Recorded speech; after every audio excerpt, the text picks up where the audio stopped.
चांद वाली गली। रहस्यमयी कहानी। एक पुरानी सी बस्ती थी और उस बस्ती में एक बहुत ही तंग गली थी जिसे लोग चांद वाली गली कहते थे। कहते हैं वहां रात को चांद की रोशनी कुछ ज्यादा ही चमकती थी, जैसे कोई चुपके से रोशनी बढ़ा देता हो। उसी बस्ती में एक लड़का रहता था, आरव। बहुत जिज्ञासु और थोड़ा सा शरारती भी। जब भी कोई बुजुर्ग उस गली के बारे में बात करता, आरव के कान खड़े हो जाते। सब कहते थे कि उस गली में रात के वक्त एक सफेद परछाई घूमती है और जो भी उसे देख लेता है उसे उसके अधूरे सवालों के जवाब देने पड़ते हैं, नहीं तो वह परछाई उसका पीछा नहीं छोड़ती। आरव को इन बातों पर बिल्कुल विश्वास नहीं था। एक रात उसने सोचा, चलो देखते हैं ये चांद वाली गली में ऐसा क्या है। रात के 12 बजे सब सो चुके थे। आरव धीरे से घर का दरवाजा खोलकर निकला और टॉर्च लेकर उस गली की तरफ चल पड़ा। हवा थोड़ी तेज थी, पेड़ों की टहनियां खड़क रही थीं और गली में जाते ही अजीब सी ठंड महसूस हुई। गली में कदम रखते ही उसे एक हल्की सी आवाज सुनाई दी। कौन? बॉन। आरव रुक गया। ये तो हवा होगी, उसने सोचा और आगे बढ़ा। अचानक चांद की रोशनी और तेज हो गई।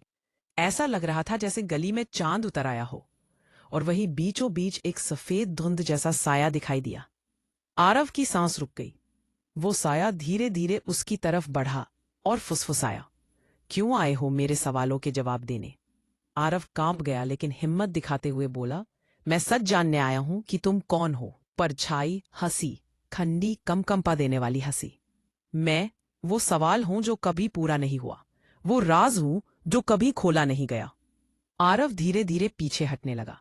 तभी परछाई बोली, अगर जाना है तो एक सवाल का जवाब दो। सबसे बड़ी रोशनी वहीं क्यों होती है जहां सबसे ज्यादा अंधेरा होता है? आरव ने सोचा, उसका दिमाग दौड़ने लगा। फिर उसने जवाब दिया, क्योंकि अंधेरा ही हमें रोशनी की असली कीमत बताता है। अचानक सब शांत हो गया।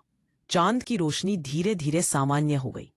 वो परछाई मुस्कुराई और धीरे धीरे हवा में घुल गई। तुमने जवाब दे दिया, अब ये राज तुम्हारे साथ रहेगा। आरव तेजी से अपने घर भागा और दरवाजा बंद किया। अगली सुबह जब उसने बाहर देखा, चांद वाली गली की दीवार पर एक नया वाक्य लिखा था, जो सच की तलाश में चलता है वो कभी अकेला नहीं होता। उस दिन के बाद आरव कभी आधी रात को उस गली में नहीं गया, लेकिन हर रात उसके कमरे की खिड़की पर चांद थोड़ी सी ज्यादा रोशनी जरूर डालता था, जैसे कोई उसे याद दिला रहा हो कि कुछ रहस्य केवल बहादुरों के होते हैं। और सुनने के लिए लाइक और सब्सक्राइब करें।